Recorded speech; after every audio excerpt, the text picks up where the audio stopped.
You live? Oh, it's not connected to my headphones. We are live. Hold up. Let me just...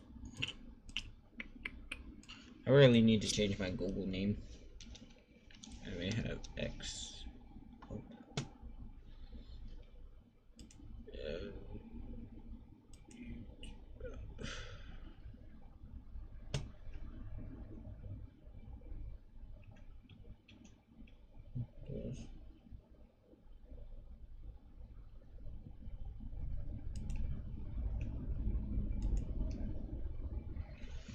Okay. Change this to alright.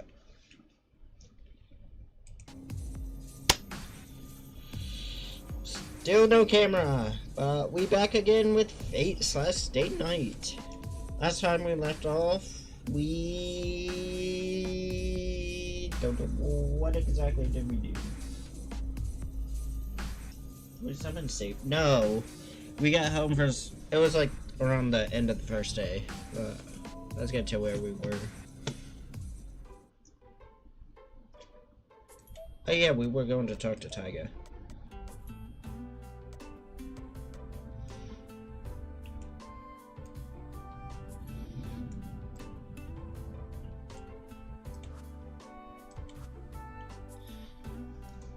Okay, she was just peeling like 2 tangerines shaped like flowers on the table.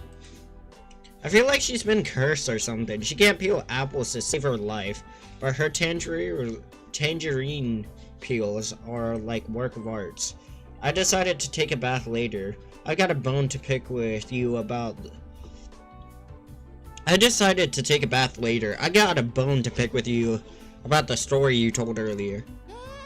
What? Oh, let it go, will you? That stuff was from a long time ago. Sakura was real happy to hear about it. Anyway, here, you need to fulfill your quota. You gotta eat at least 1 a day. She takes a small tangerine out of the basket on the table and tosses it to me.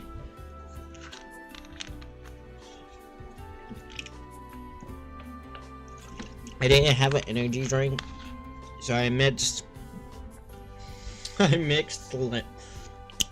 lemonade, mixed sugar, and pre-workout into a bottle. I'm gonna be tweaking the fuck out later. Whoa, hey, you're not gonna win me over with tangerines. I think we're just gonna get to the point for today's stream. We're just gonna get to the point where we summon Saber and we're all good. People like Issei would... It's a good thing you only told Sakura, but never tell stories like that at school. People like Issei would be concerned. It wouldn't be good.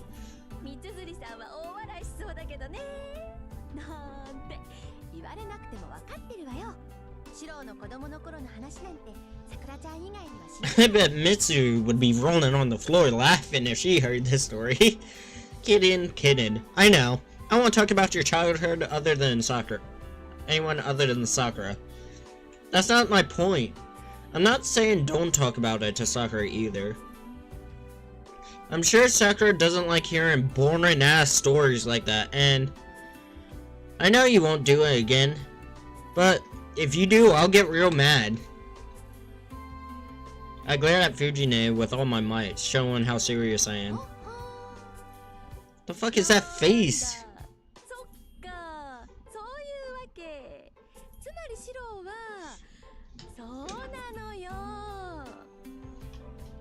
Oh, I see. I get it. So this is what it's about Shiro.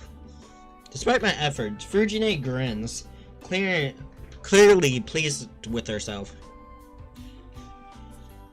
Oh, you're really starting to piss me off. Why do you look so pleased with yourself, you dumb tiger?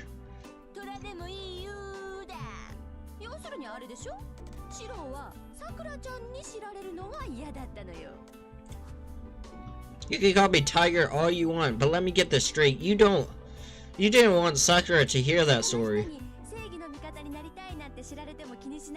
You don't care if anyone else knows.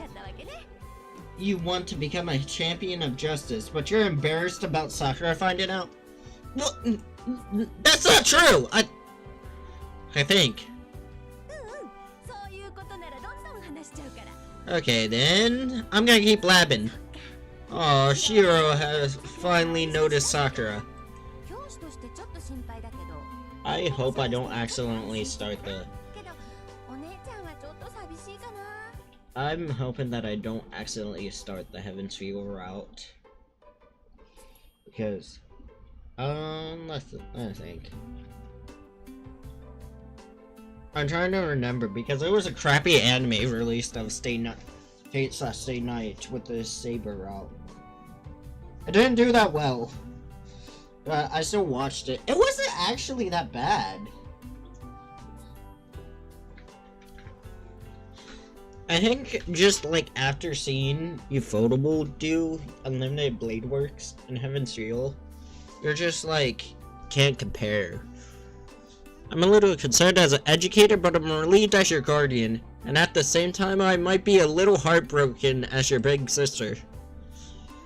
Her speech is almost weirdly emotional, and then half a heartbeat later, she shoves a whole tangerine in her mouth. Fujine can fit anything.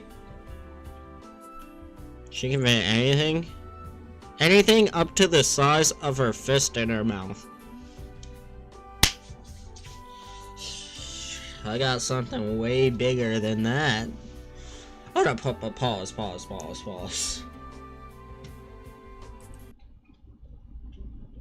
Am I even live? Yeah, I am. Yeah. She can fit anything bigger in her mouth? I got... Let me shut the fuck up. An act like that might be a learn if we were in the wild savannah or something. But such a feral charms. Seems kind of upcoming for a mature woman like her.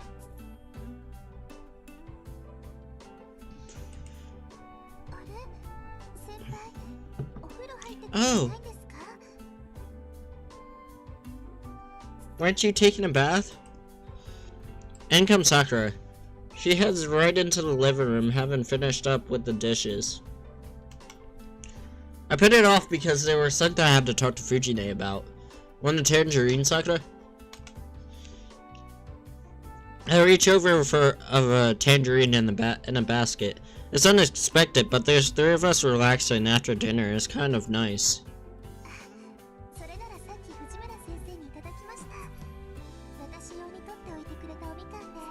Oh, Miss Mura offered me some already. She saved some just for me, and they were delicious. Sakura doesn't like to eat fresh fruit. She can only eat them if they're cooked or frozen like ice cream, but hey, isn't it getting late, Sakura?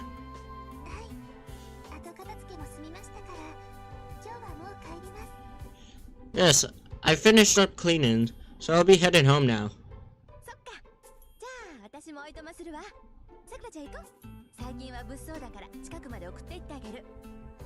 I guess it's time for me to go. Let's go, Sakura. I'll walk you home since it's been dangerous outside lately.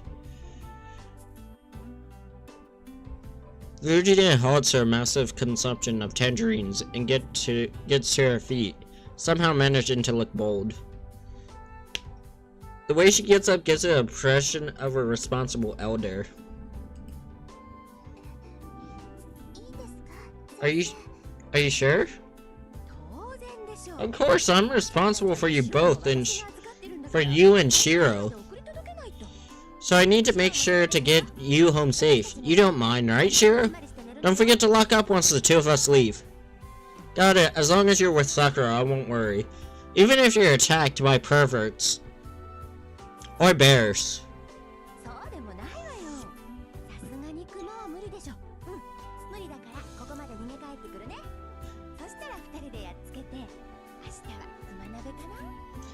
I don't know about bears. Not sure I can do much against the bears, so Sakura and I will run right back here if that happens. Then the two of us will beat the bear up together and we'll have a bear stew for dinner the next day. Fujine smiles fiercely. Yeah. Fujine typically marches to a different beat. A beat so loud and disoriented, it wreaks havoc on everything around her. But as a teacher, she's also courageous. It's almost admirable.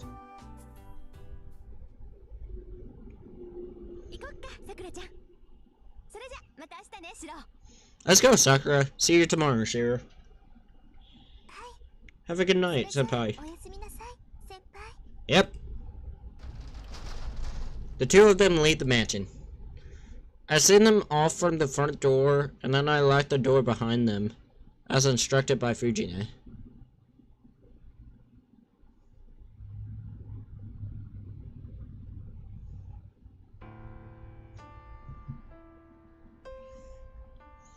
And that's how my day ends. Just before midnight, Shiro and Emiya must perform the daily routine of utilizing magecraft.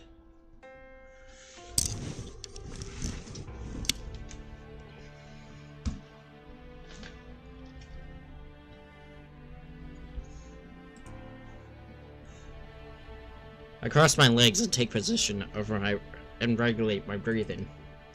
I try to empty my mind. I ignore everything around me and turn my focus inward. Trace on. I mutter the familiar incarnation.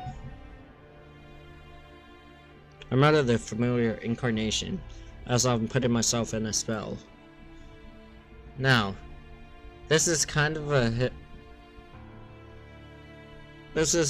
a hypnosis, with no magic crest, no magical knowledge. The incarnation I muttered really is just a way to focus myself and change my body. Typically, humans do not have any lines, which allows magical energies to pass through their body. To temporarily change my body to create a pseudo version of the lines, I need enough concentration to unify my entire physical and nervous system. Magecraft is a battle with yourself. For example, I insert a burning steel rod into my backbone. The steel rod itself is the one and only magic circuit I prepared myself. By passing this deep within my body and connecting it with my other nerves, I can finally be a mage. This is not a metaphor. Yeah. Okay.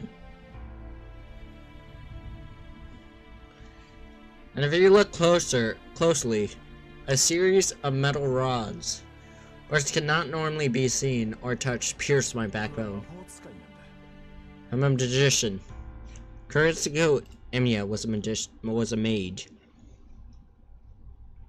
He was a true mage who disciplined himself in a wide variety of mystics, plumbed the deeper secrets of the world. And it's working. He even performed miracles. As a young child, I admired Kuretsugo and begged him to teach me magecraft. But you just can't become a mage. You have to be born with talent. And I inherit a tremendous amount of knowledge. I obviously never had that inborn talent, and Kuretsugo never imparted any knowledge about magecraft to me. I was told it wasn't necessary for me, something like that. I still don't understand what he meant by that. But it didn't matter to me as a child. I always thought learning magecraft would bring me that much closer to being like Kuretsugo. I was blessed neither with talent, this is an abundance of magic circuits within me, nor was the generation of magecraft knowledge handed down to me.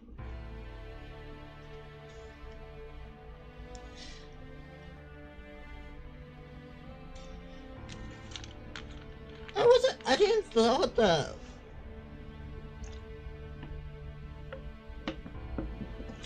I thought that Kuretsugo only had enough magic to like be in the Holy Grail War. Because he for sure did not use any magic, he used straight guns. The magic crest passed down from the Emiya family can only be passed down onto a blood relative. A magic crest was just proof. Proof 1 is a mage, rejects any non-blood related. As an adopted son, I could not receive Emiya's family crest.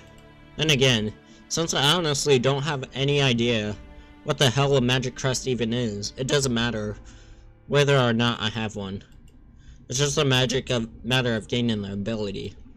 If I want to be a mage, I just have to learn magecraft. That suits the trait that I do have. Magecraft is taken to its extreme, a skill supposedly meant to release magical energy. You could say that magical energy is a life force. Magical energy is separated into two sources: mana, which comes from the world atmosphere, and odd, which is created within the living creature. Obviously, mana, which comes from the world itself, is superior to odd. The sheer power of the world's mana is simply not even comparable to the odd one human can create. No matter what the form it takes, magecraft utilizes mana, and will always suppress anything created from an individual odd. So a powerful mage is one to excel at drawing magical energy from the world. It's a lot like a filtering system. A mage will use their own body circuits to draw mana in from the outside and convert it into something usable. Mage calls the circuits they use to accomplish magic circuits. This is the inborn talent part. The number of magic circuits one has is determined at the moment of birth. Typically, humans can have hardly any magic circuits. They're normally quite rare. That's why mages spend generations trying to ensure their descendants have a body more suitable for magic. Some families even go as far to practice selective breeding in order to increase the number of magic circuits in their children. And since I was raised in a normal family, I never had a chance to have much in the way of magic circuits. That left me only one option. According to Gritsuku, everyone is well suited to one specific form of magecraft. He also said something about drawing out magic energy based on the person's origin, but I never quite understood that part.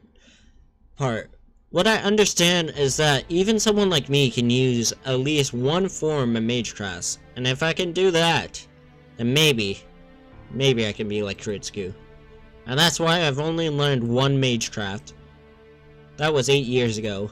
After a lot of thought, Gritsuku took me on as his discipline, though he never seemed happy about it. Listen, Shiro.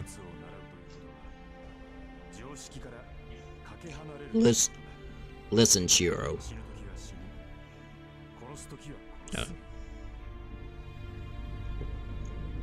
Listen, Shiro. Learning magecraft means leaving behind the common sense. You die when the end comes for you, and you kill when you must. Life isn't at the core of what we do. Death is. Magecraft is a walk in the path of self-destruction. I guess I knew no fear as a child. Gritsuku smiled bitterly, placing a hand on top of my head as I nodded enthusiastically.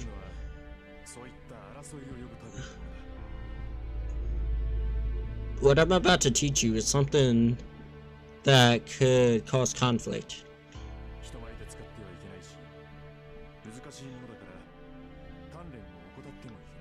So, you should never use it in front of anyone, and you should never forget your training because it's difficult. Then again, you don't really need to follow it either. The more important thing is that you always remember that magecraft is to be used for others, and not yourself. And that would make you simply a user of magecraft rather than a mage. I guess Gritsuku didn't want me to be a mage. But I guess I didn't care about that. I admired Gritsuku, not mages. As long as I can be the sort of person who lives to help others like Kiritsugu on that day, a fire and nightmare. I got distracted. I feel the uncomfortable sensation of the iron rod in my backbone moving where it shouldn't.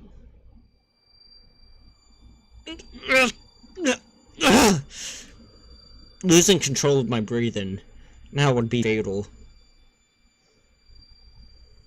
The pursuit of magic circuits would overwhelm my body, shred it to pieces. And that would be the end of me. Shiro Emiya would simply be a novice who died because he failed at elementary step. I grit my teeth and try to recover my connection. After pain like walking through a storm of needles, the iron rod finally sinks deep within my body and fuses with me. I've been working on this for a little over an hour. And after all that time, I'm finally able to create one pseudo circuit, a circuit capable of creating magical energy using my own self. Basic structure. Analyze. All that's left is to allow the magical energy to flow naturally. Shiro Emiya is no mage. He's just a user of magecraft who can only create magical energy within his body and channel it into objects. And that's why I can only do this with magecraft. Which is composition, analyze, enhancing objects. It's just strengthening magecraft. When I appeared, an object structure and channel magical energy to temporarily reinforce its ability. Basic structures alter. I hold a broken iron pipe. I pass magical energy through it to execute the most basic magecraft and enhance its durability. Passing magical energy into something other than yourself is like mixing poison.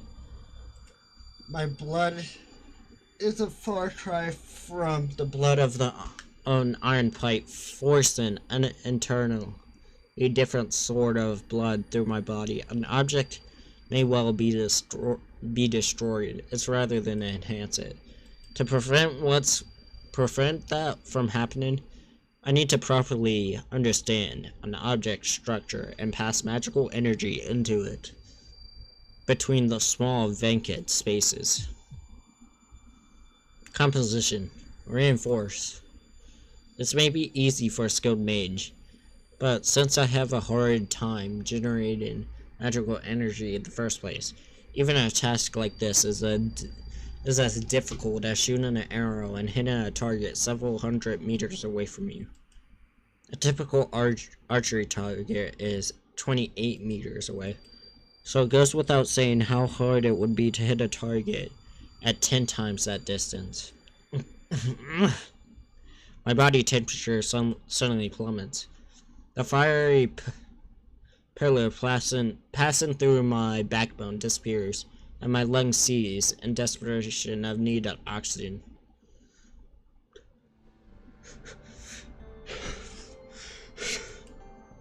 My back arches in an effort to keep me from passing out. Damn it! I failed again! The iron pipe is unchanged, and the magical energy I passed into it appears to have dispersed. Damn! Added to something that's already has a set form and is hard. What I'm attempting to do is add an extra brush to a completed work of art. Adding something extra to a complete object raises the risk of compromising the object's integrity. The paintbrush, hoping to improve, may actually devalue the work instead. Which is why, despite the simplicity,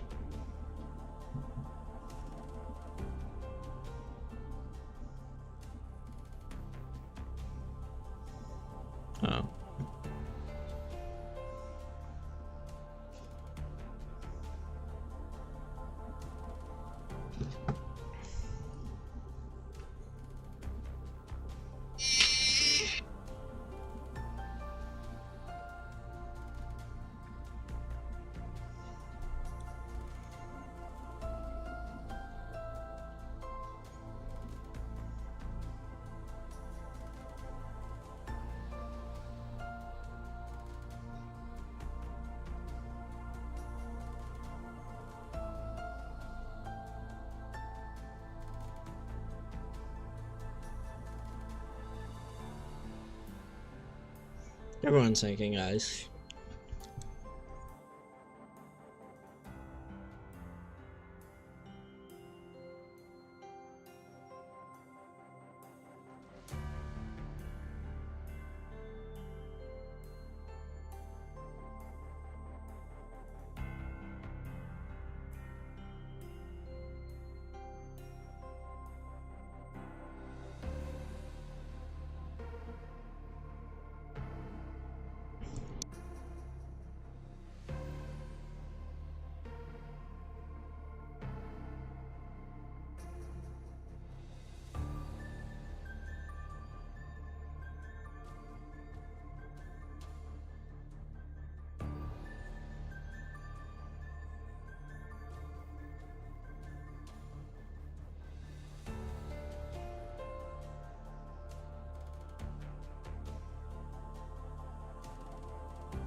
魔術師にとって一番初めの覚悟とは死を容認することだ。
Mic is muted. I am an idiot.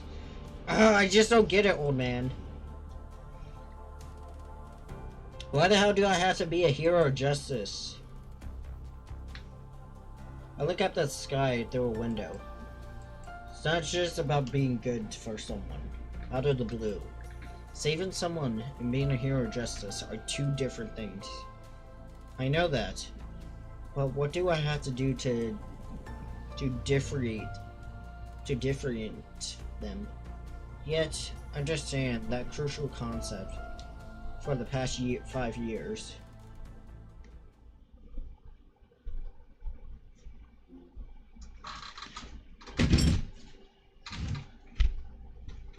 Okay. Alright.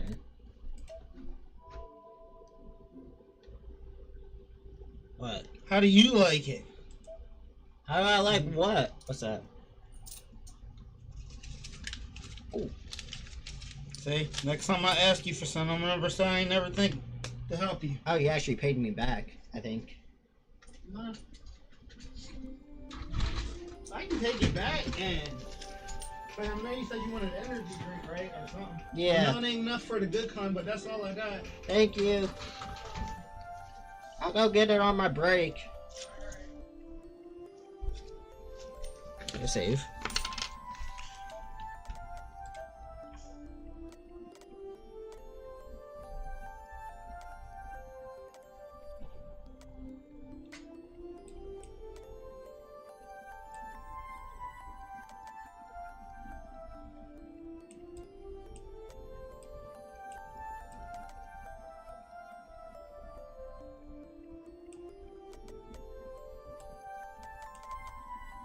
How does this mean?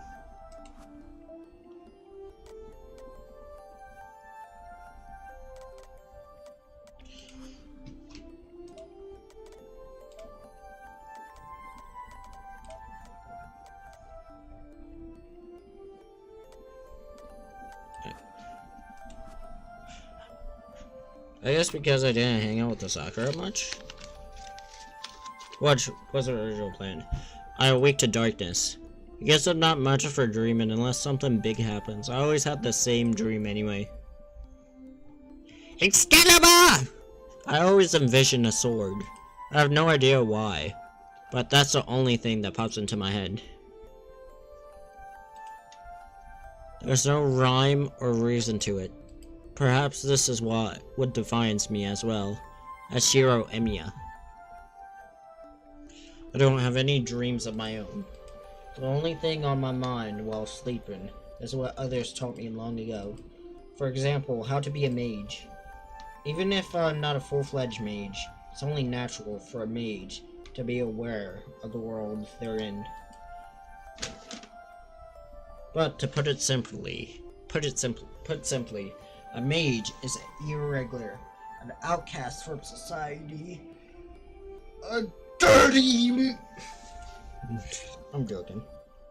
And shall be burned at the stake. But even outcasts need to band together to survive. Oh God. That's what my friend group, my old high school friend group consisted of. Outcasts. And they can for sure say they weren't outcasts, but they know dang well they were. My old man told me there's a society of mages called a mage association. He also told me I shouldn't get involved with them. A mage association is said to conceal the existence of magecraft and manage mages. The mage association watches over mages and makes sure the magecraft doesn't affect society. But the strange things that they don't really prohibit mages from abusing magecraft either. According to Kritsuku, the Mages Association is the only interested in concealing mystics. Even if... Oh my god, I just remembered. So, I went to originally last night after I got off stream, I was gonna be like, Oh, I'm just gonna rewatch Fate Set. I'm gonna watch Fate Zero to just have like a refresher.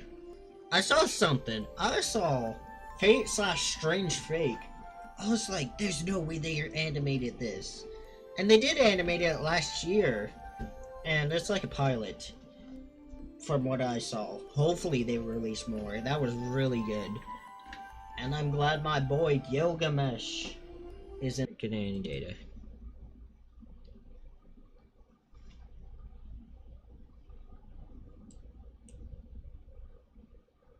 Okay, there we go. I was waiting for a second, what's that? But Endeku, they are my... They got Endeku, they got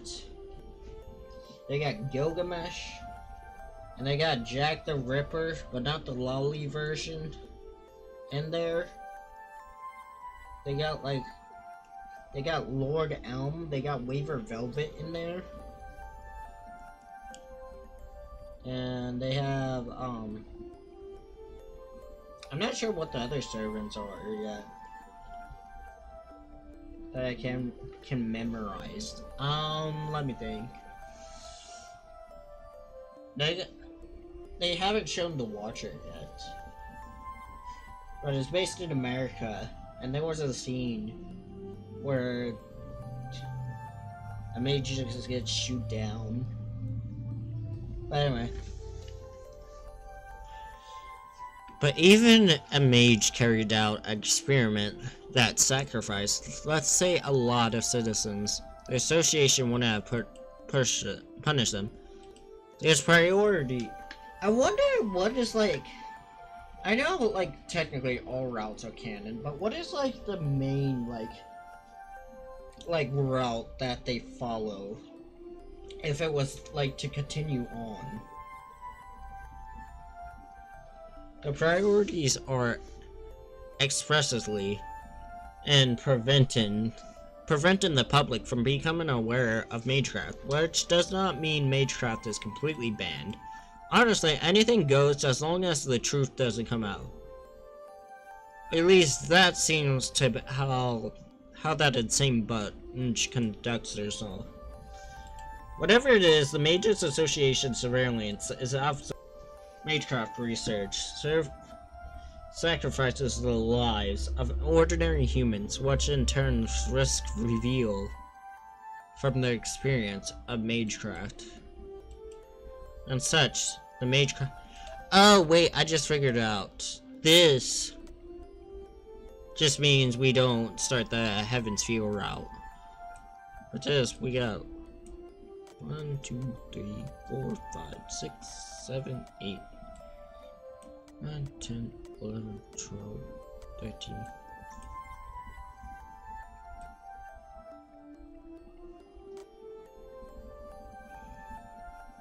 We have 13.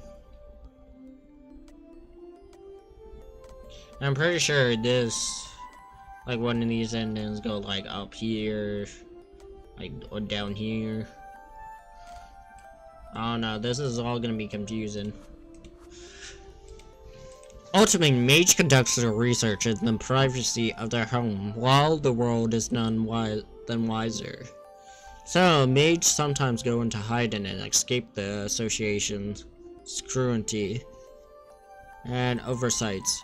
So there may be some mages living in this town, and I just don't know it. Also heard Fuyuki is a spiritual hotspot of sorts. That probably means that there are... That probably means that there are prestigious mages with a sword humanity living here. They're called second owners. At elite mages, the association entrusts to watch over the territory. Other mages who lived in the same area must visit these second owners first to get permission to build the workshops. An old man was an outlaw who cut ties with the association and moved here without consent of the Fuyuki second owner. So in a way, our family is a bunch of trespassers living in a house without permission from the landlord. Which means the second owner doesn't know that Kuritsugu Emiya was a mage. So I tend to feel like our family's status as a mage is kinda unclear. But then my old man was a bona fide mage. Died. And even though I'm his disciple and son, I don't know the thing about the Mage Association, and no real knowledge has been made about being a mage. Oh shit. I have a feeling that the association would want to dispose of someone like me, but they haven't made any sort of move. Apparently the Mages Association doesn't have many eyes in Japan, so that's probably why I haven't been found yet. But that doesn't mean I can let my guard down. The eye of the Mage Association are said to be everywhere, and as someone commits a crime using magecraft, the church's herdic hunters will make their move. Using magecraft, however half-assed you may be about it, makes you enemies. So with all that in mind, I honestly just want to study a mage on my own.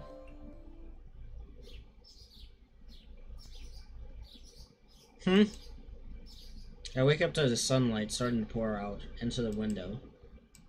Looks like the sun's just coming up now. It's still dark out. It's cold. Waking up in the morning is getting tough. I get up, try not to let the morning cold discourage me, and quickly fold my futon. It's 5:30. I've always been an early riser, no matter how late. Bro, I do the same thing. I might mess up once in a while, like yesterday, but that's rare. Okay, breakfast. I let Sakura do all the work yesterday, so it would be kind of bad if I didn't return the favor this morning. I should hurry up and finish making breakfast before Sakura comes. I cook rice and make miso soup. It's still on this path. We're on day 2. Yesterday the soup had daikon, radish, and carrots. So I'm making onions and potato miso soup today. I make the egg omelet and uses the leftover konnyaku to simmer it with bonito flakes.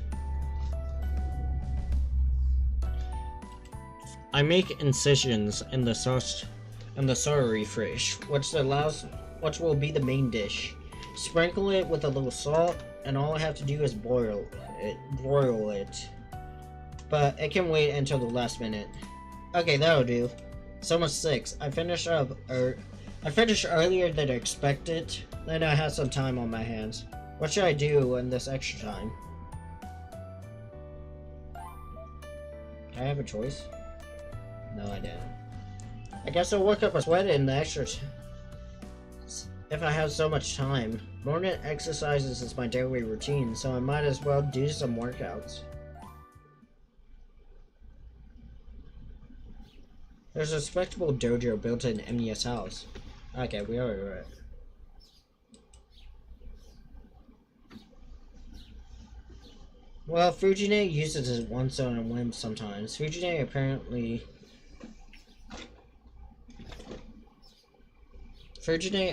uses this place as a playground even before I came to this house.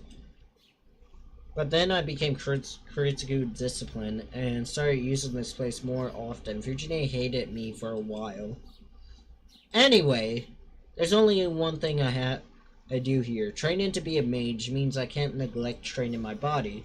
One of the conditions of being a mage is maintaining yourself at your physical peak. When Kuritsugu was still alive, he and I spared often. Well, more that he just kicked my ass every time, but I really never learned how to win myself. But at least I remembered the difference between a fight and a battle. In other words, I learned the difference between killing and beating an opponent, and how to conduct myself in each situation. Knowledge and experience are different. Without the knowledge to know the difference, It's hard to tell if you've gotten yourself into a fight or a massacre. It's as simple as that. Learning magecraft means that there is a risk for pressuring on your own, and as well as the risk of having to fight. And to a mage, that means killing each other. That's why Kuritsky wanted to teach me that I always must be ready to face death. But the person who reminded me of that lesson is long gone. So the only thing I can do alone is some simple exercises. Stretching, push-ups, sit-ups. It's no different than what the members of the Kyoto Club do in the morning. The only difference is the intensity.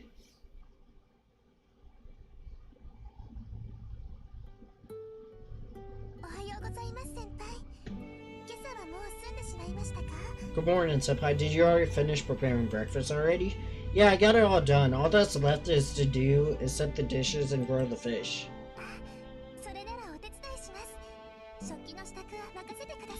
Oh, I'll help. Leave the dishes to me. Sakura is clearly eager in her reply. And coming in behind the ever-dependable Sakura.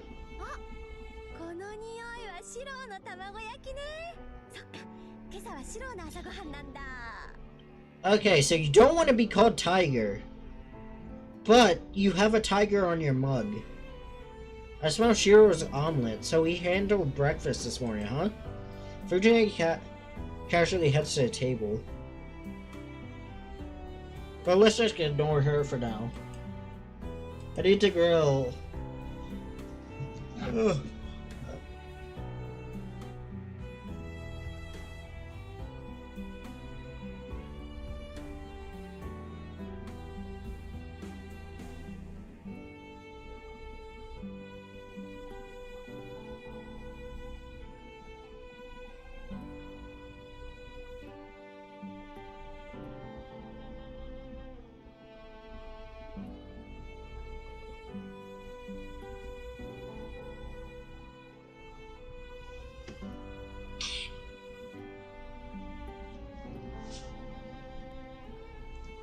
The food will look better on those. I might take a break at the 1 hour, 10 minutes. Actually, I'll go ahead and take my break now. It's gonna be a short break. Just to get me some stuff. So I'll be right back real quick.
I am back. God, I wish this game had voice acting. And I got an energy drink. And ramen.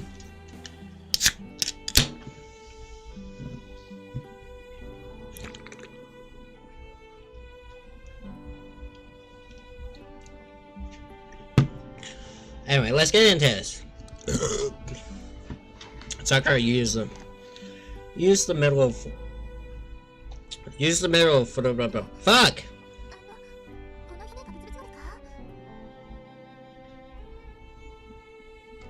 I didn't read what that said.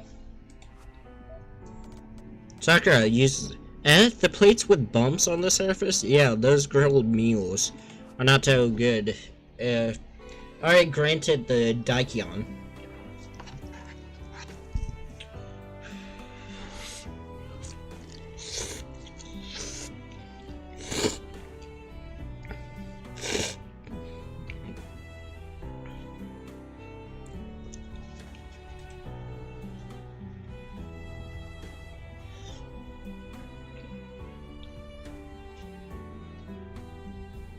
Sakura reaches forward to take out the plate. As she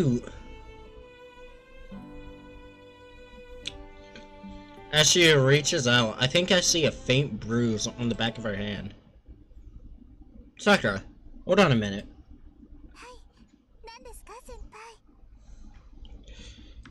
Yes, what is it? What is that bruise on your hand? I think that was just her command seal before Shinji took it.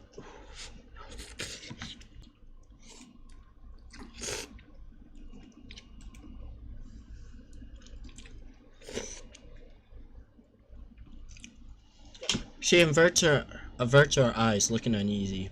Her reaction. How is she gonna make that bruise like clear?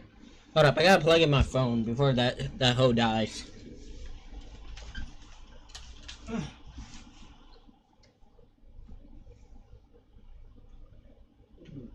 Me talking like an actual black girl, and I'm mixed. G to the N to the G, you pregnant, you don't know. Hey, shorty, you P to the G to the E. And you pregnant. Damn, shorty. Says no data shit.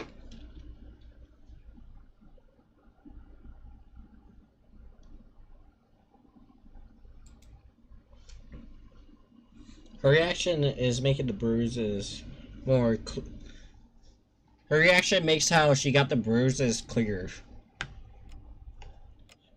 Is it Shinji again? I can't believe he beats his own sister.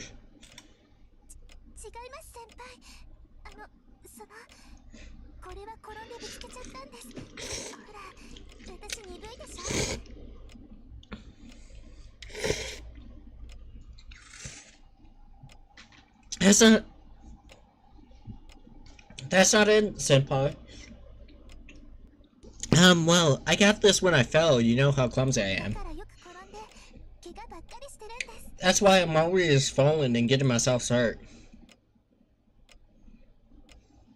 How stupid do you think I am? No one gets bruises like that from just falling. Seems like Shinji needs some sense smacked into him. Yes!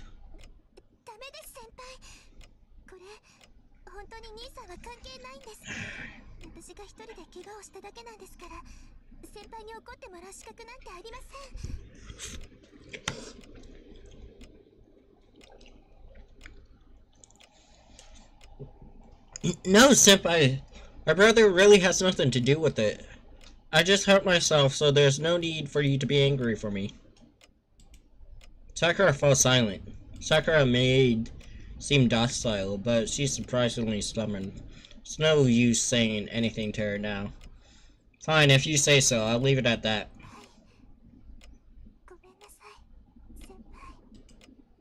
Why are you apologizing? Shinji's the one in the wrong.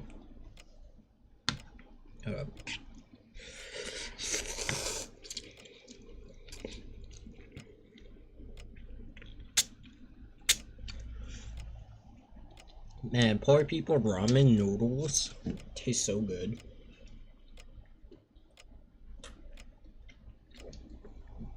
And the $1.50 energy drink also tastes fantastic. The moment I say Shinji's name, Sakura awkwardly looks away.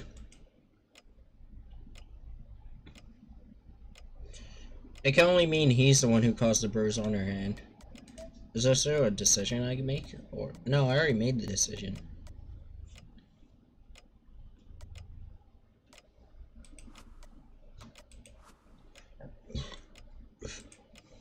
Shinji Mato has a bad habit of treating his younger sister like crap.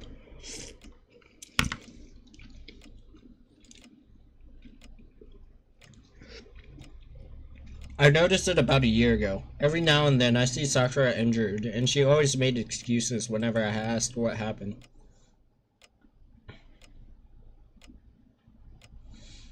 When I asked, Shinji's just like, yeah, I punched her right in the face. Man, Shinji pisses me off.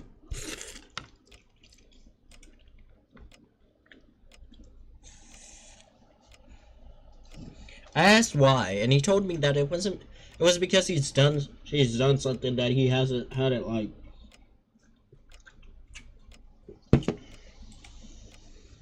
I got pretty pissed, so I did to I did to Shinji what he's done to Sakura. We haven't been on great terms since then. Oh, you shouldn't be on great terms at all. You should stop talking to him.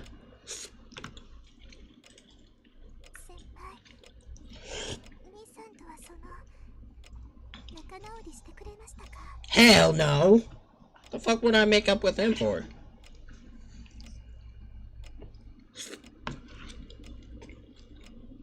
I think the only route he doesn't really die in is unlimited blade works.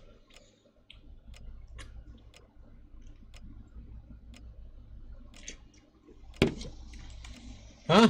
Yeah, sure. That is bullshit. We never fought in the first place, so there's not much call for making up.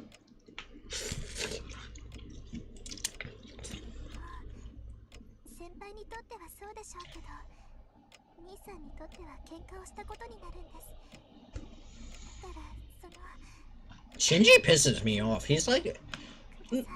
Now, this Shinji pisses me off. The one in Fate Extra...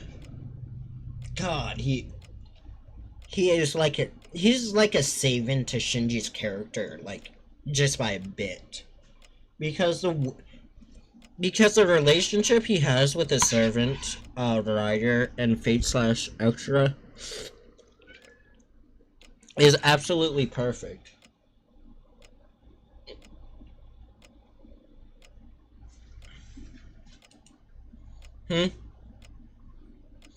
What Sakura says strikes me as odd. Be careful of Shinji.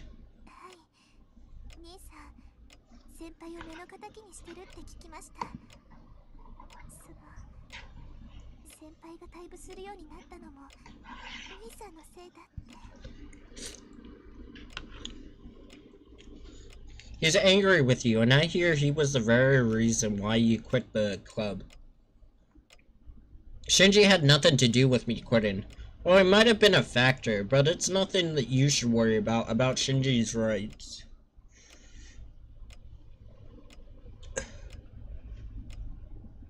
This is a little unsightly. Excuse me.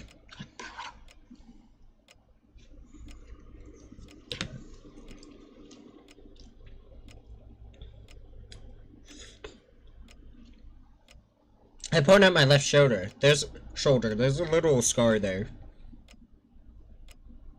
It happened about 1.5 years ago. Something fell on me during one of my jobs, injured my shoulder. I ended up with just a broken bone. I also came away with a burn to my shoulder. After that accident, I quit the Kudo club.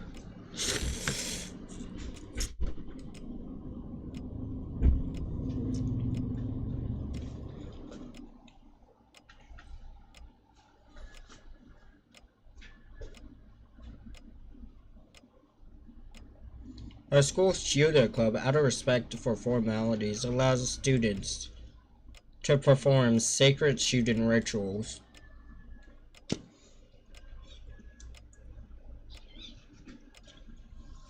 I wouldn't call it sacred shooting rituals. Male students participated in this exposes their left shoulder. Shinji pointed out that it may be disrespectful for someone performing a scared shot to expose a scar. And since I was getting busy with my various jobs, I decided to quit the club. しつこいようですけど、本当にもう弓は引かないんですか？藤村先生も怪我なんて支障はないって言ってるのに。I'm not gonna read Sakura's part because I'm eating.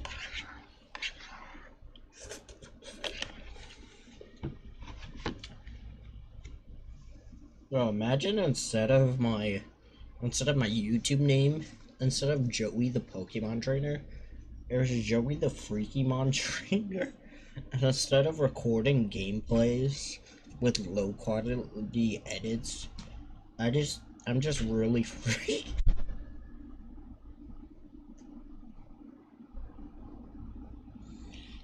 I'm gonna put up my bowl.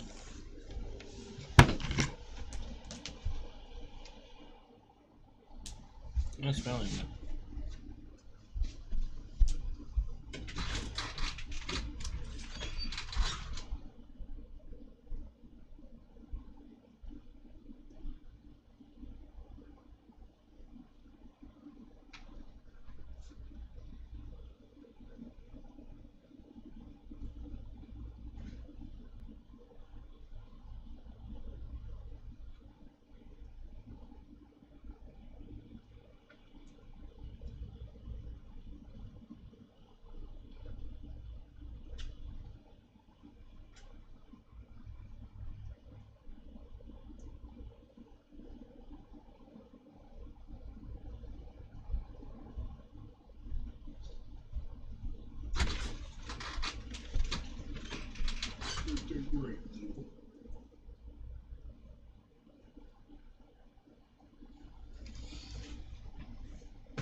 There we go. Okay, I finished eating. What up?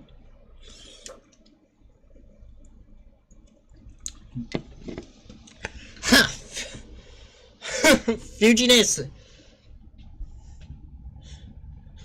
Fujine would say that even if I broke every bone in my body.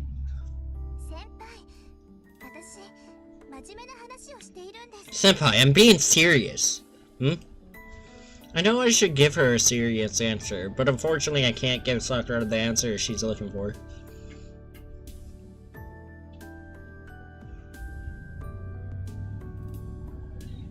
I don't have time to do club activities. I like you though, but it's not something I should prioritize.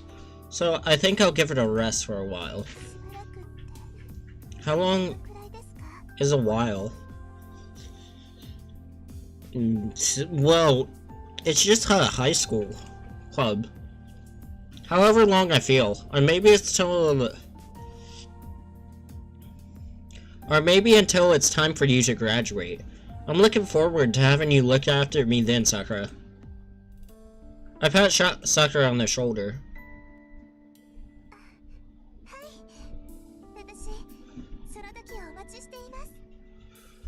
Okay, I'll be waiting for that time to come. She nods so violently, it looks like she might drop the plates.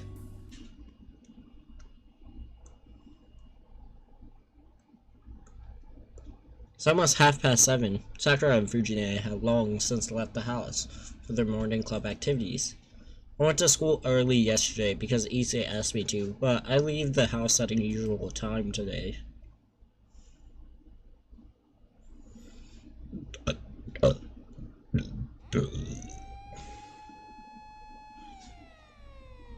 I noticed something strange as I walked down to the hill. Down to the end or something. Several police cars are parked in front of a house. Something must have happened since a crowd has gathered. There are easily 20 people watching. I'm curious, but the mass of people prevents me from finding out what's happened. I don't have much time, so I should hurry to school. And you'll find someone's bound to talk about it at school.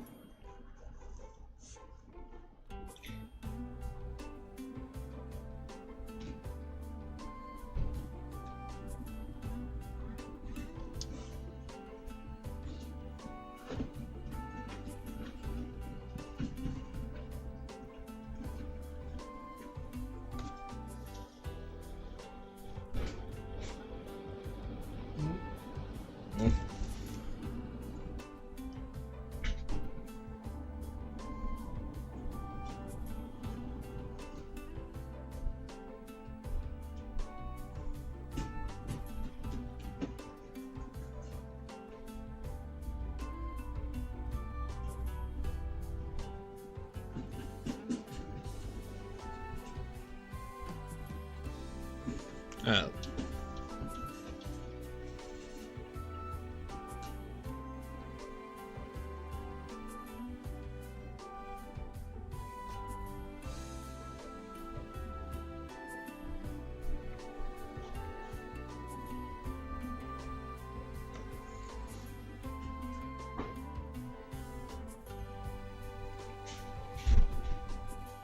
I make it to school 10 minutes before the first bell. As I cross through the gate, with plenty of time as usual. Hey, morning, Emiya. Oh.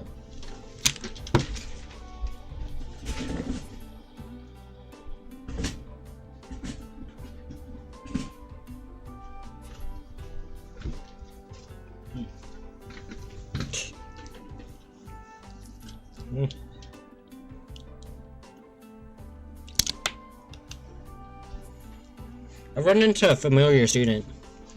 You haven't changed yet, Mr. Homeroom's about to start. You really don't have time to say hi to me.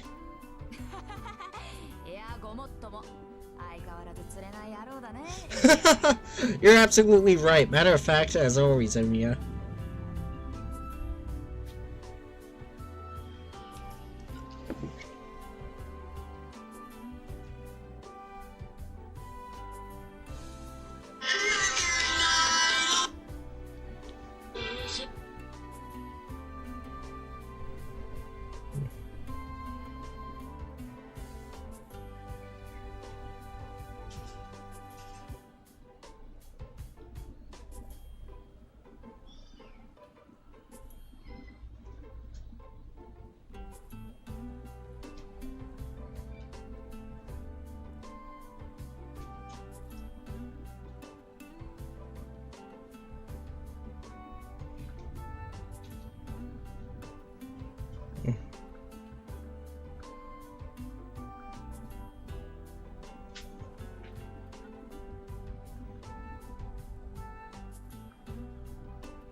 I don't know what's so funny, but she's laughing heartily, not caring about her surrounding. This is Ayako Mitsuri. She's been a classmate of mine since we were first years, and she's currently the captain of Kyoto Club. She's an unbelievable, insightful person, and it was expected that she would be the next team's captain since her first years with the team. Mitsuru is a precious sort, and people always have high hopes for her, and even leaned on her ever since she was a first year. Then again, she gets mad whenever someone mentions that in front of her, claiming she doesn't look as old as people think.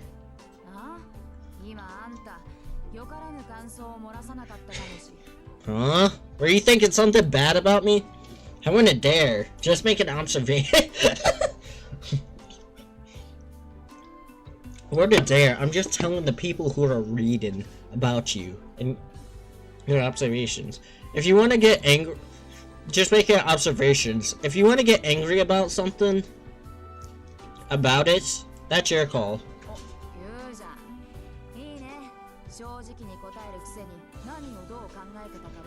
In 1 second.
カチンときた。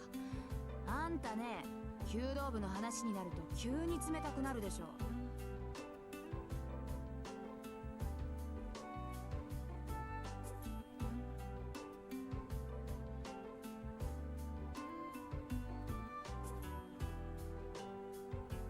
いいご身分よね。シンジをほっぽっといて自分はさっさと退場しちゃうんだから。後に残された私とかさくらの気持ちとか少しは考えてくれてもいいんじゃない？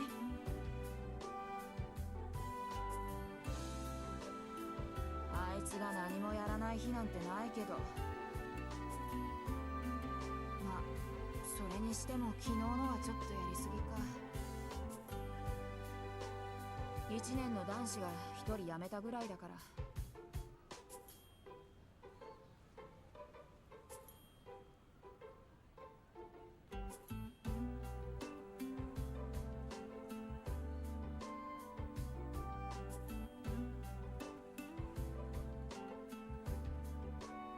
シンジのやつが八つ当たりしたのよ。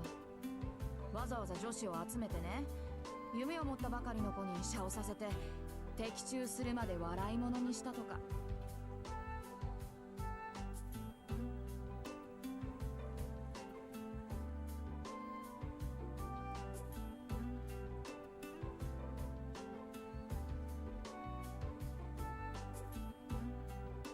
見過ごすか。けどさ、首相ってのはいろいろと忙しいんだ。いつも道場にいるわけじゃないってエミヤだって知ってるでしょ。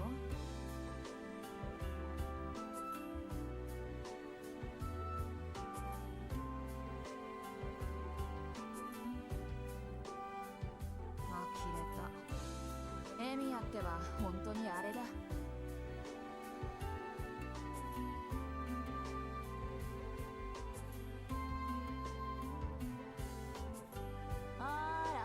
私はあくまで客観的な事実を連想しただけさ。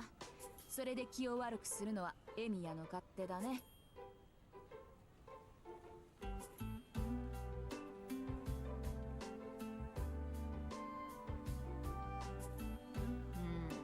聞いた話じゃ遠坂にこっぴどく振られたとかなんとか。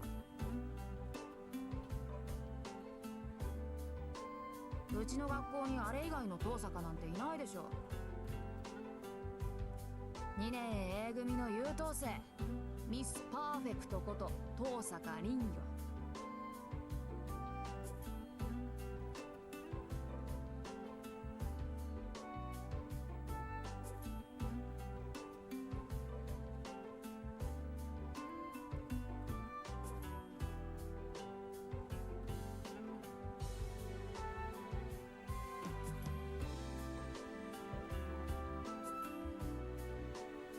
ともかくシンジのやつは昨日からずっとその調子よ。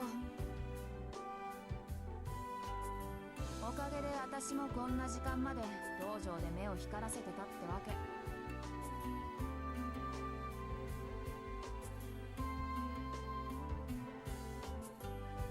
はいはい。けどね、シンジって懲りないでしょ。また遠坂に声をかけて振られた日には今度こそ遠坂本人に何かしそうでさ。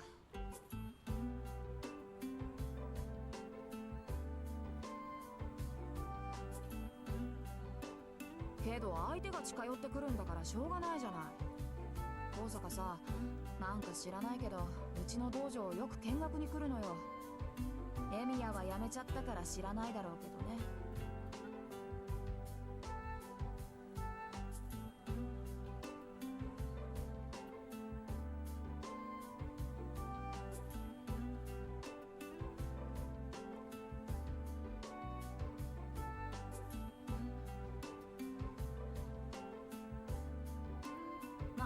たまにはそれもいいか。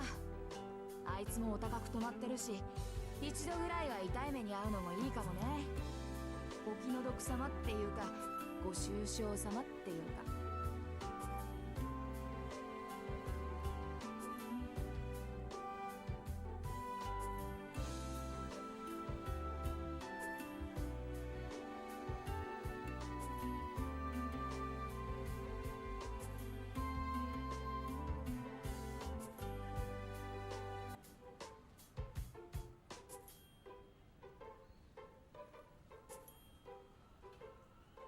あ、そろそろ時間だ。じゃあねエミヤ、今度私の弓の調子見に来てよ。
その唐揚げを一つくれないか。俺の弁当には圧倒的に肉分が不足している。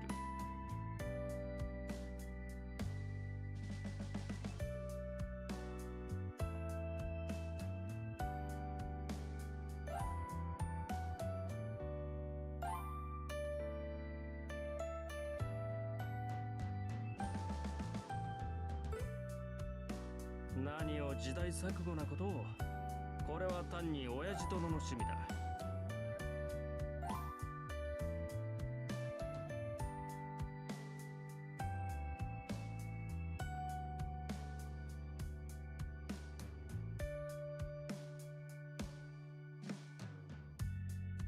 小坊主に食わす贅沢はない。悔しいのなら己で何とかせよなどという。いっそ今からでも天祖になるか。俺も考えどころだ。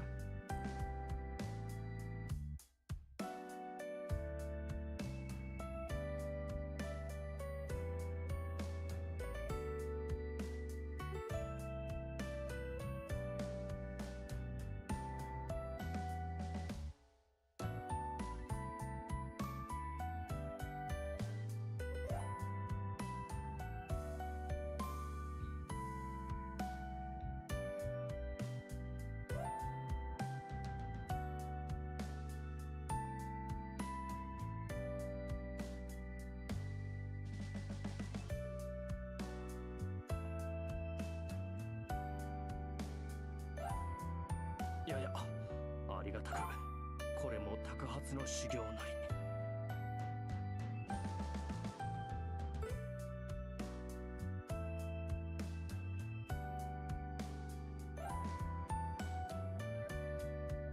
あ、そういえばエミヤ、朝方2丁目の方で騒ぎがあったのを知っているか。ちょうどエミヤと別れるあたりの交差点だが。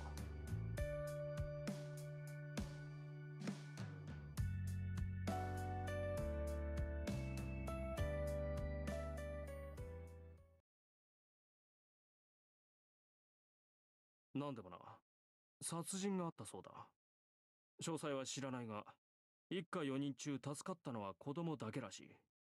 両親と姉は刺殺されたというが、その凶器が包丁やナイフではなく、長物だというのが普通じゃない。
捕まってはいないようだな。信徒の方では欠陥工事による事故、こちらでは辻切りめいた殺人事件だ。学校の門限が早まるのも当然。どうしたエミヤ、喉に飯でも詰まったか。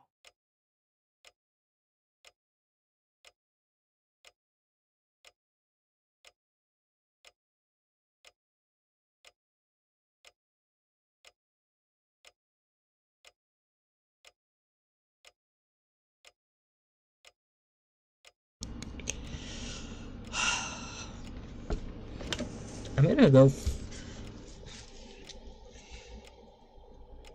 I've been talking for the past 30 minutes, commentating on what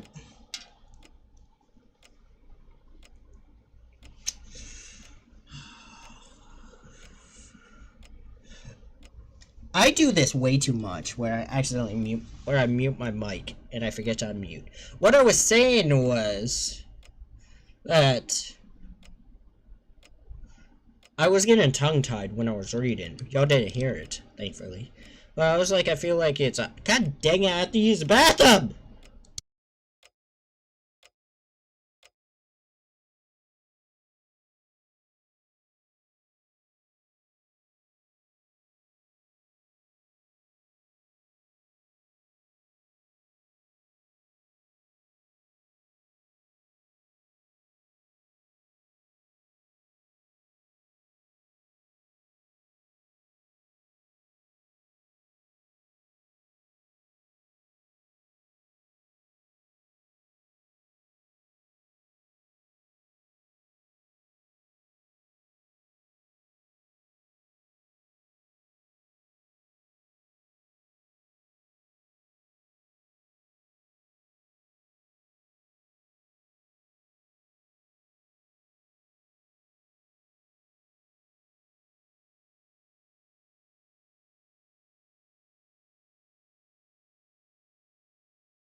Maharuka, help!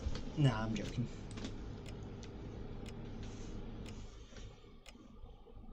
Doesn't look like it. Accidents stemming from the facility construction in Shinto. Fuck. And now a murder with someone. Something like a sword here. It's no wonder the school curfew was earlier. What's wrong, Envy? Did you choke on lunch?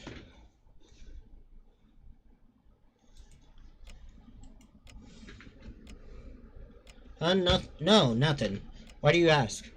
いや、エミヤが厳しい顔をしていたのでな。少し驚いた。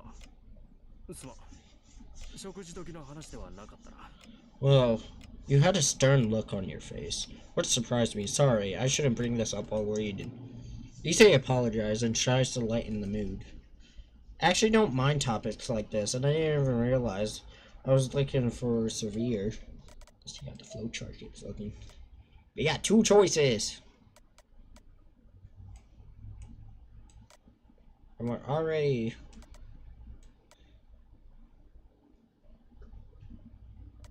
And we're kind of approaching where the prologue left off. And then there's a gentle knock on the student council room. Sorry, is Ryudo here? Yes. What is it, sir? Mr. Kuzuki enters and Issei steps over to him to have a quiet conversation. It must be a casual student council matter since Issei looks relaxed. Look at that. Something I don't see every day.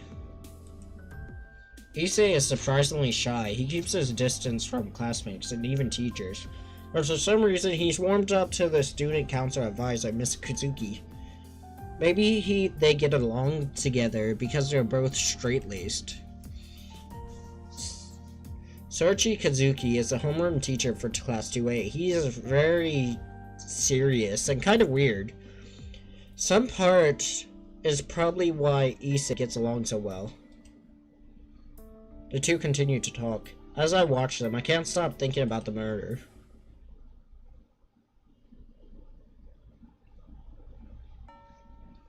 Class ended. It's time to go home.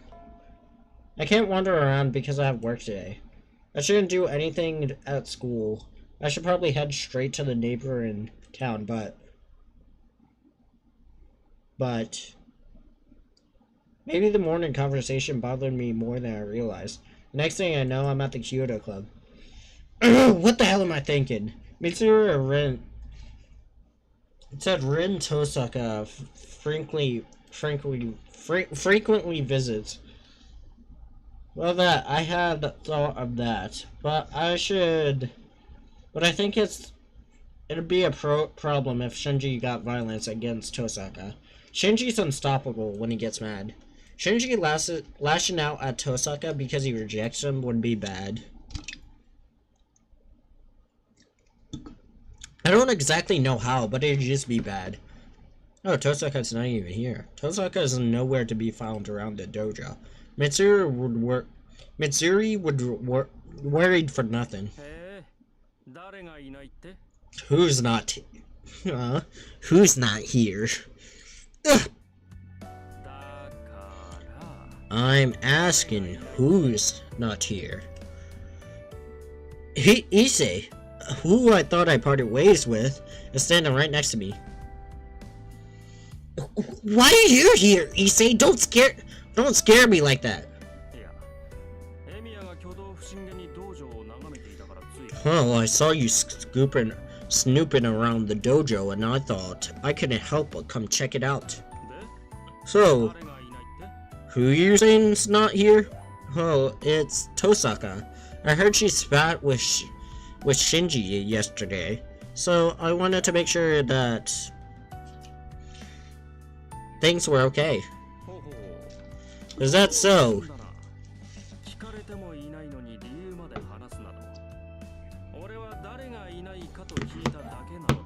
Giving up more information than you have to it's kinda suspicious for you and I. I only asked for you who wasn't here. What? It's none of your business what I do around here. それはしかり。 That is pointless. だが無駄だぞエミヤ。 Emiya, Tosaka isn't here. なぜなら She cut class あいつ today. は今日ずる休みだ。 What? Cut class? So she's absent? I see. Wait, you say? Why do you think she cut class? That's not the sort of thing she'd do. するとも。 Of course she would. 風など引くものか。俺が見たところあいつは悪いやつだ。外見に騙されるとパクッと食われるぞエミヤ。 Of course she would. She's not the type to ever get sick. If you want to know what I think, she's bad. Don't let her looks fool you, Emiya. She'll swallow you whole. Hmm? Somehow what he is saying irritates me. I may not know Tosaka that well, but I don't think she's a bad person. Watch what you say, Issei. You know Tosaka's not like that. なんだエミヤも遠坂狙い。 Oh, my bad. Forgot. You have a secret crush on Tosaka. Have you got a secret crush on Tosaka? My apologies if that's...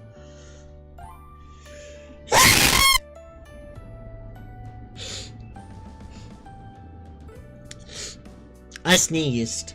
My bad. A secret crush like hell! Don't make assumptions. I'm just worried, Shinji. Shinji's gonna stir up some trouble. シンジが遠坂に殴りかかろうとしたら止めるためか。 Ah, so you came here to sweep in and stop Shinji from attacking Tosaka. 割と Sure. Nah, shh. エミヤは。 God. You really we're going to take on some dirty work for nothing. It's not my place to say this, but you got bad taste, Emiya. So far, because nothing happened, but Issei, what was that about? What was that crap you were saying? What? 遠坂狙いは趣味が That had ことかい what? That having the hots for Tosaka is in bad taste? Yeah, that dog, you're admitted. Oh, wait.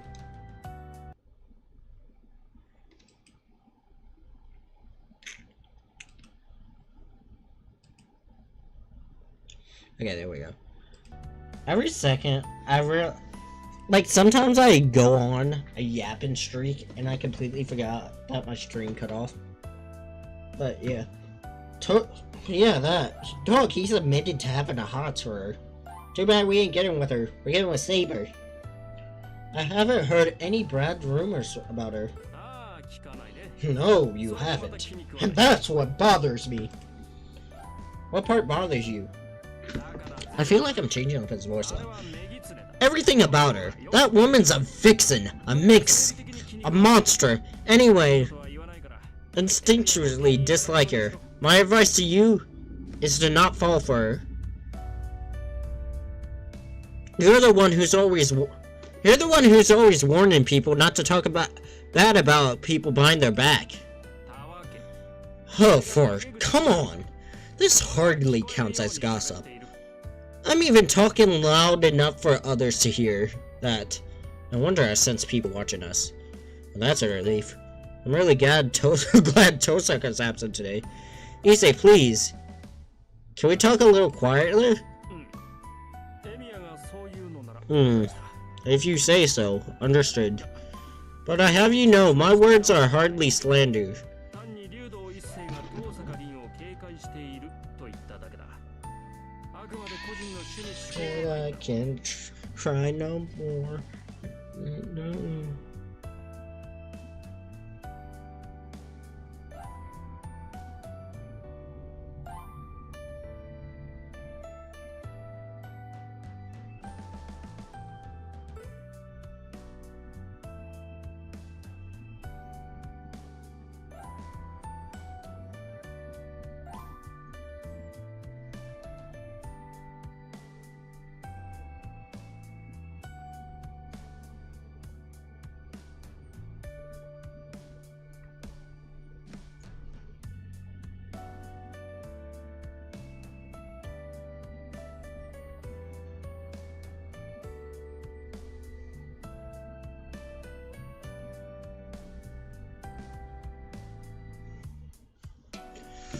But I'll have you know, my words were hardly slander. I just wanted to let you know my opinion, that I'm wary of Rin Tosaka. Everything I said is just my own personal opinion. Yet you use words like vixen and minx. I'm pretty sure minx is definitely a derogative term. Don't worry about it. It's a compliment. There are good vixens, and monsters too, you know. I simply use those terms to describe her in a good way. Huh! He say laughs. Oh, he is lying on his ass. I'll see you tomorrow. I'm going back to the student council room, but you're going to your job, right? You really shouldn't waste your time hanging out around here. Issei leaves in calm and composed. People said.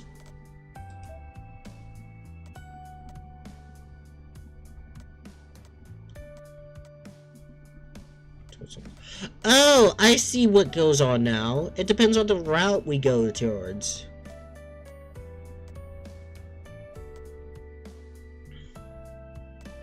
So wait, how do we get to here?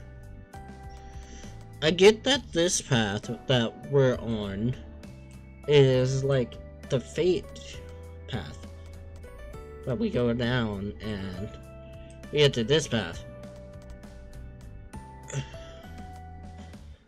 And then we go through here, and we're still on the fate path. But I thought there was an option to choose here. And, okay, I just have to figure it out. Issei leaves calm and composed, perhaps because he was feeling satisfied for having said everything he wanted to say. I've known him for 2 years, but honestly, I still don't get that guy.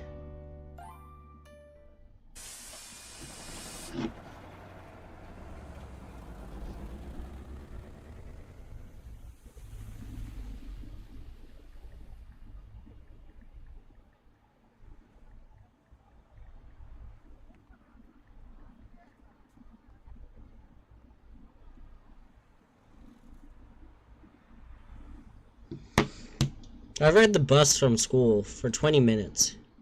I arrived in Shinto, the neighboring town across the bridge.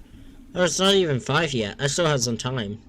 There aren't many part-time jobs in the residential area of Miyama, but there are plenty in Shinto when it's developing area. Our school allows students to hold part-time jobs, so I take on simple jobs. I prefer my job to be physical, and the tougher and shorter they are, the better.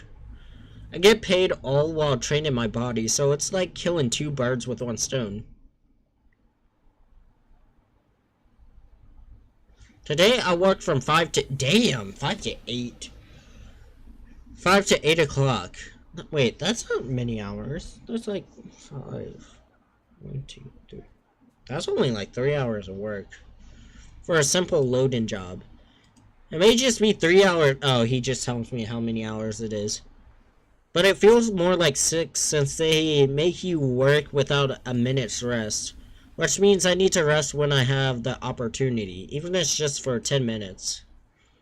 Walking around aimlessly would be a waste of energy, so I decided to rest up at a park until it's time.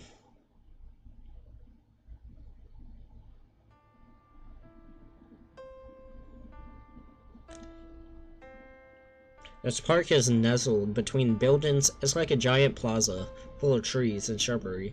A park should typically be filled with families and couples during the weekends and holidays.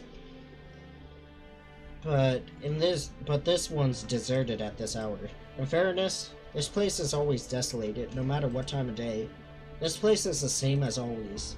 I saw an explanation. The area is unkept. It's really pretty ugly compared to the other places, or properly landscaped and maintained. As if desolated locations set the mood. The wind itself blows cold and harsh. This place is the remnant of the great catastrophe. This happens 10 years ago. This is the very place where I was saved at the brink of death. Why don't they seed some grass here or something? It's a shame to keep it like this. The area is quite large, so they leveled it. There'll be plenty of space to work on the park. I sit down on a bench, I think. With nothing else to do, I stare over at the burned area to pass time. I don't remember anything that happened here. The only thing I remember is that it was hot and I couldn't breathe. And that's something people died trying to save others. And that some people died trying to save others. I wonder why that happened. One adult here died because they were trying to save a child from a burning house.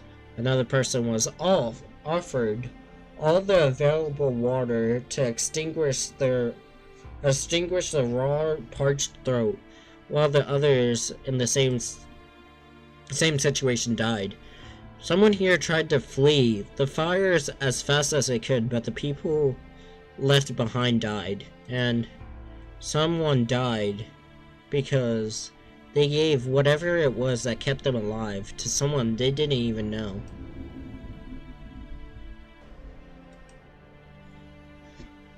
I just realized something. Hold up, I'll wait, and I think I understand why Kuritsugu died. I think they'll explain it at the end, so I don't even bother explaining it.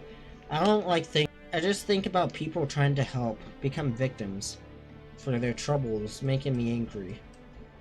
Is it just too much to ask for everyone to be saved, and for them to get the happy ending afterwards? All I want is to see people peaceful prevail. That's a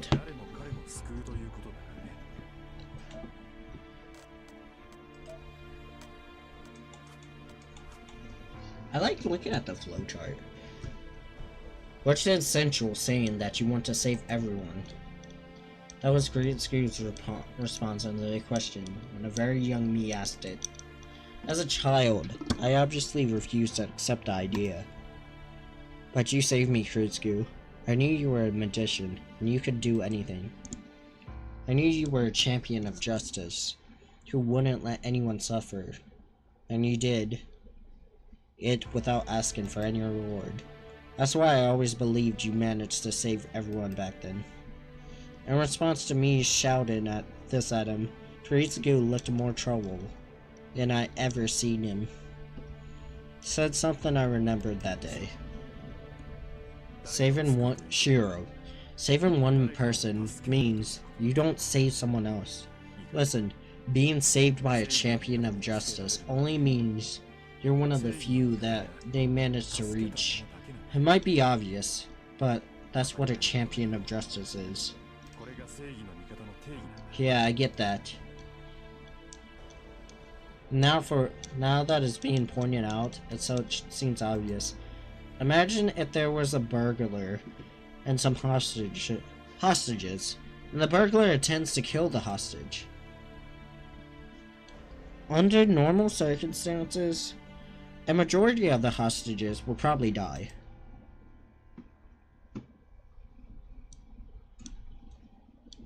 But if by some miracle all the hostages were saved, there's someone who didn't get saved. The burglar, of course, since saving the hostages was done at the cost of his life. The people the champion of justice saves are the only ones whom the champion of justice deems to save. That's why saving everyone is impossible. Even God can't do that. Especially if it's a natural disaster. No person is able to save everyone and everything. The fire 10 years ago, it wasn't like that. And as someone who was miraculously saved from the innocent incident, it was my place to say anything at this point. But I still don't like it. I don't know what anything like that. I don't want anything like that. I don't even know. Let me see how this is doing on Twitter. Because I posted on Twitter. At least a stream. And my YouTube.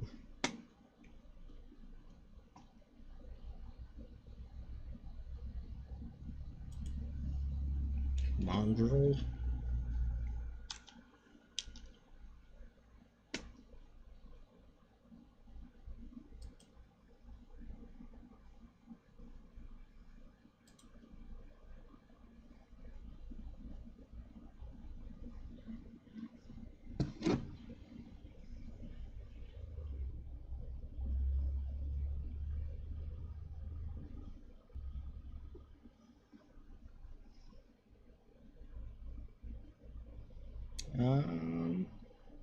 I only got about 3 views. I thought this game would be trending. But, ooh. Bro, how am I getting like a good amount of followers on Twitter? But y'all ain't subbed up yet. Oh shit.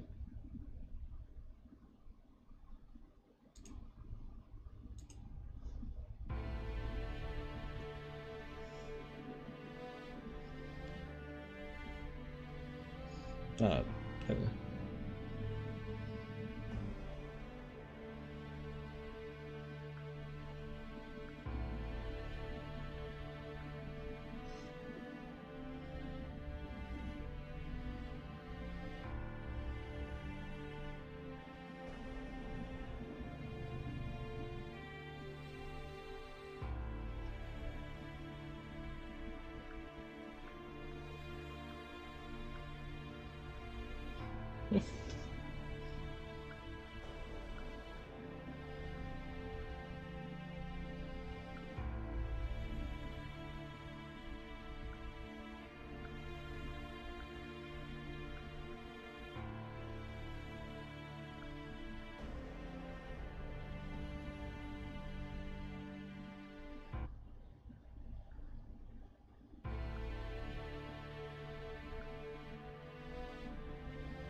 Anyway. I don't like the idea of there's a limitation to who can be saved. Well, there's nothing you can control. You can't save every... I know this sounds like a stupid thing, but you literally... It is impossible to save everyone in a situation like that. Even the killer, you can't save a person like that. There are some people who are like, will be impossible to save. Because you can't just disarm the killer and save the hostages. Because if you disarm the killer, and he's already killed some of the hostages, he's going to jail. Either way, he's going to jail. And the worst things is gonna happen to him in jail. Like, if you want to become a hero, you can't save every single person you come across. That's what I understand. That goes for the same way in like a friendship, I would say. Or a friendship or a relationship. Let's say there's a friend that you have, and they are like a downright horrible person, but you like see like this glimpse. It's not that you see, it's like an illusion that you see, a glimmer of change that, oh, okay, it went to 0. Oh, it did.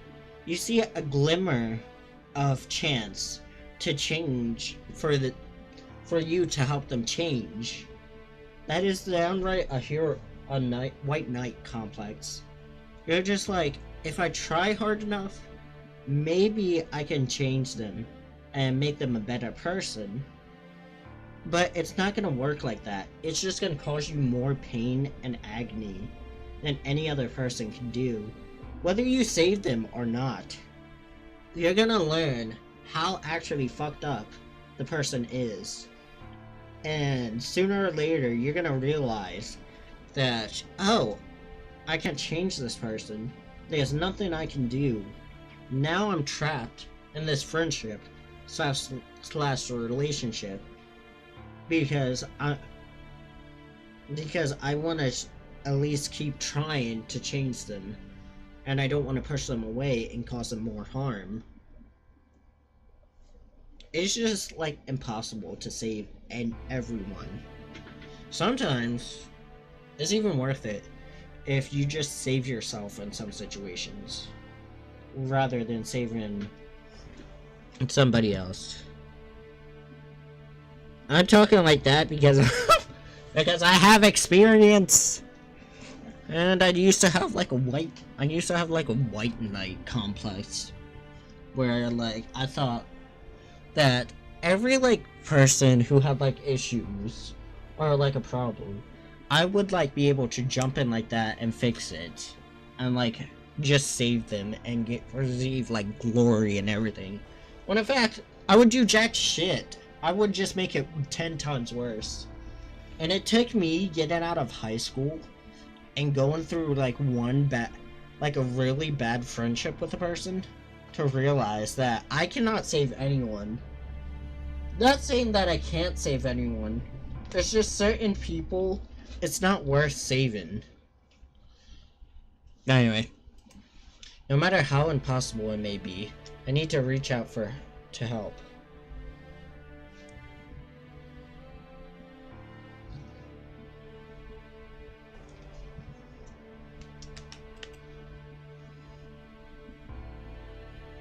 I can't stand to see people around me die like that, like back then. If the person I am now had been there 10 years ago, I would have thrown myself into the fire. But then I would have died in for nothing.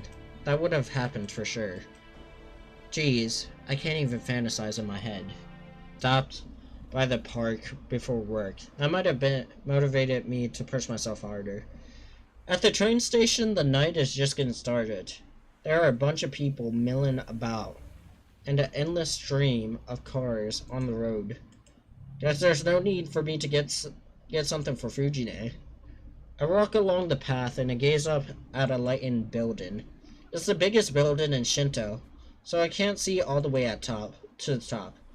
As I gaze at the building, enjoying the nighttime scenery, I think I see something bizarre.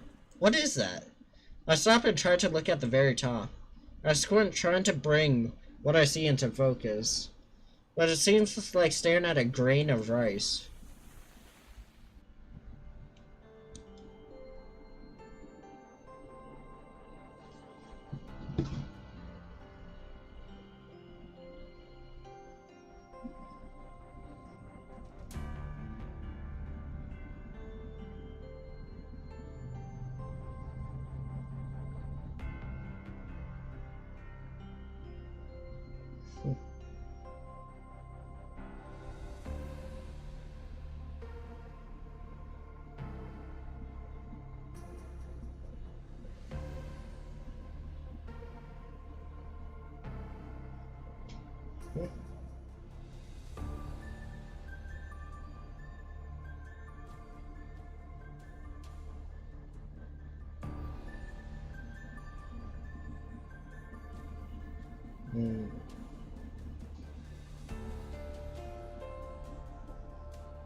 There we go.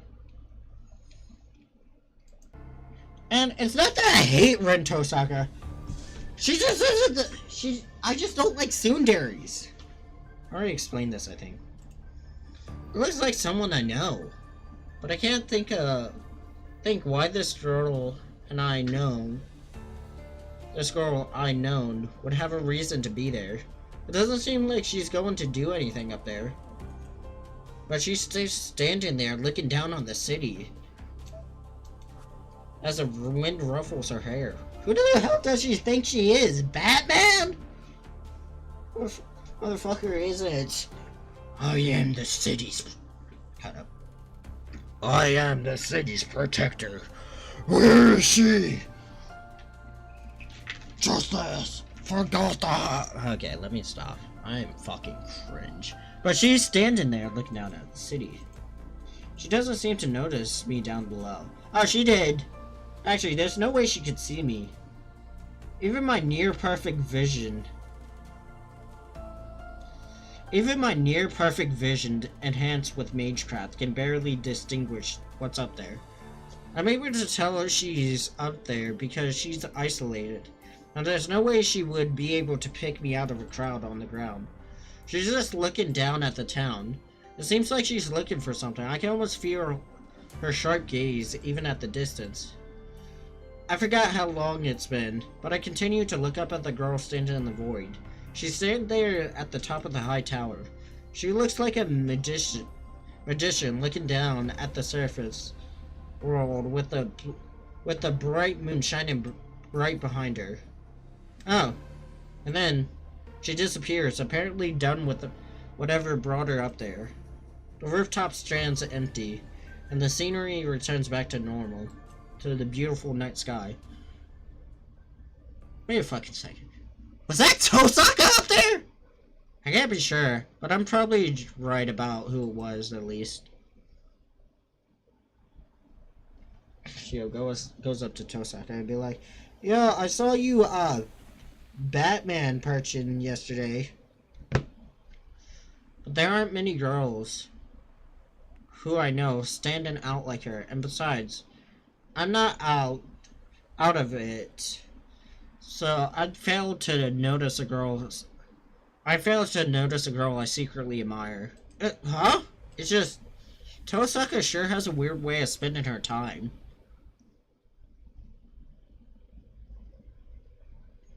Unlike Shinto, there's no sign of people anywhere in Miyama.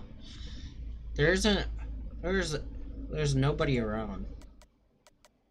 Did I get past to the next flowchart? Yeah, I did. And this is... the next thing that happens should be...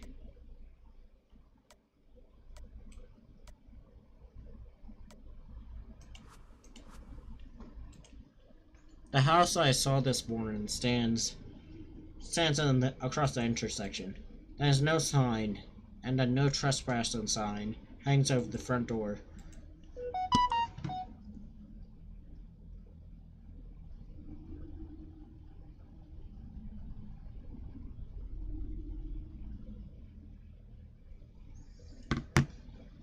Almost like an abandoned building, a girl and her parents were killed by a burglar. I wonder what life awaits for now the single child who survived. I bit my lip, frustrated by my powerlessness. I promised that I'd be just like Kiritsugu, but I couldn't do anything. Even when something like this happens so close to home, I just want to help people, but I can't. I don't even know what I can do. Let's get back to our house. I reached to the top of the hill where my house sits. The lights are on, so Fujine or Sakura are still inside.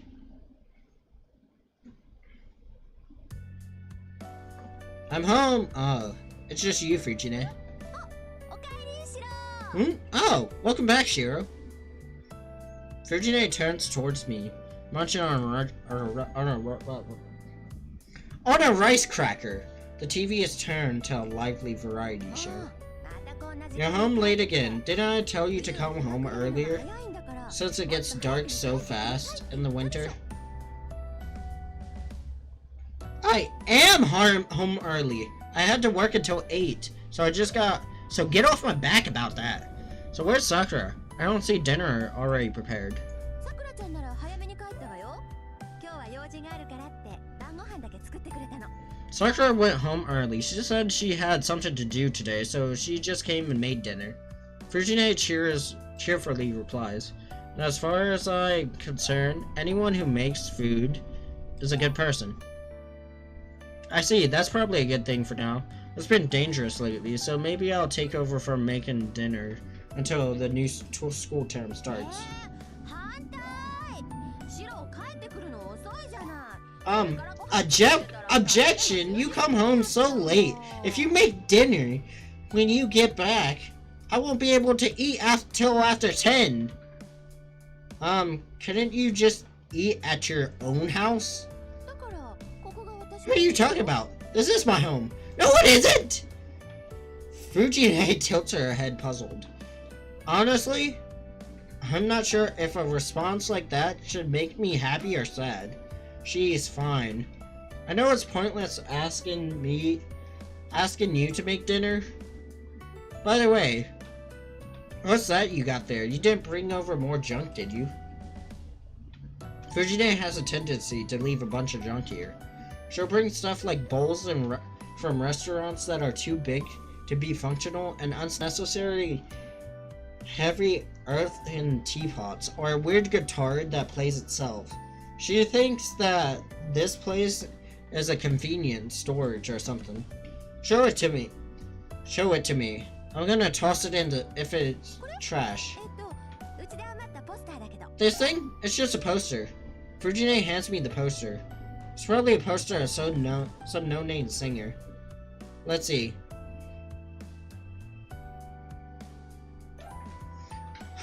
I knew it. It's a poster of a young man wearing a military uniform smiling, with his thumbs up, all front of the cheap-looking blue sky background. The caption on the poster is in bloody font. Loves lovely Rangerland. Come to the self-defense meetup. Hey, is this a recruitment poster for a youth group? それいらないからあげるね。 I don't want it, so you can have it. I don't want this either! I quickly rolled the poster up and tried to whack Fujine on the head with it. へへん。外れ。 You missed. However, Fujine counters mercilessly with another poster she's been holding. Conk. The coaster is soared lightly, bossy lightly. Yes! Stars! I see stars! You thought you were gonna hit me. You need to up your game if you ever hope to do that. That's not the issue here. How the hell does a paper poster make a sound like that? Did she manage to sort out some technique only a true poster master can execute? ごめんごめん。こっちのポスター初回特典版なんで豪華特売Oh, だった。 sorry. My poster's collector's edition made of fancy plated steel. シロ、頭 Is your head okay, Shiro? No, it was fucking steel! Fujine, you're gonna end up killing someone one of these days. へへへ。その時はシロがお嫁にもらってくれるから安心かな。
Sorry, I keep zoning out.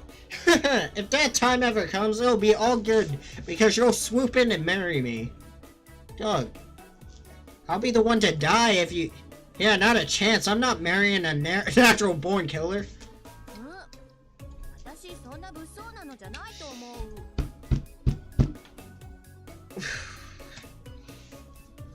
Yeah, Shiro.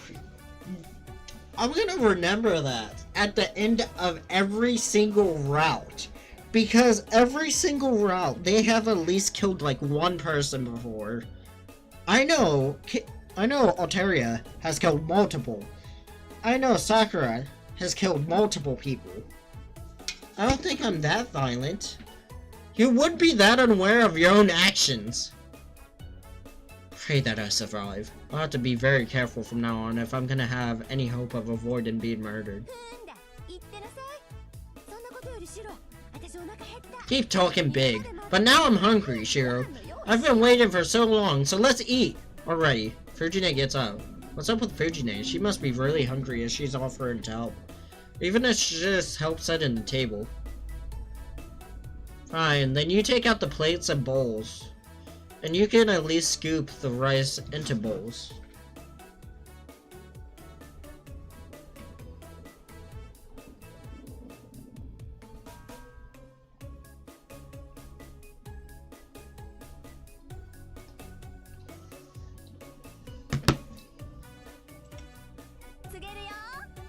Of course I can. Hey, do you think it will be okay if I use a bigger rice bowl? That shouldn't be a problem. Sakura is not here today, so we'll definitely have leftovers. Good, good. Then you and I will have matching bowls today. Fujine scoops mounds of rice into 2 large bowls. Whatever, I was going for a second helping anyway.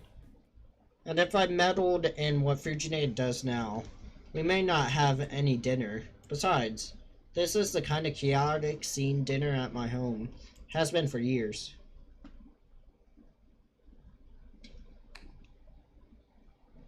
Another day ends.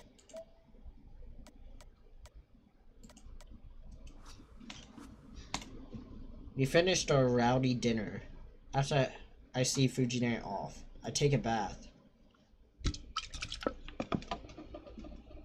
And I head to the shed for my daily training. I complete it as usual, then I go to sleep. It's 1 o'clock in the morning. Today's ends peacefully without incident.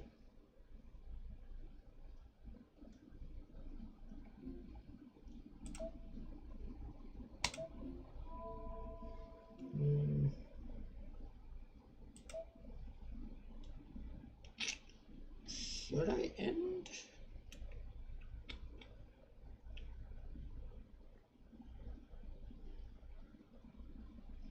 Long day, long night.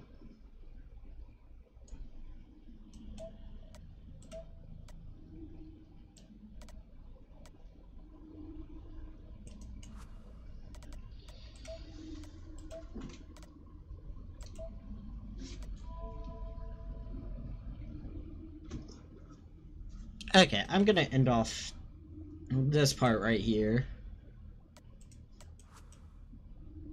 Because... And we'll be streaming this again tomorrow for much longer. It's just I'm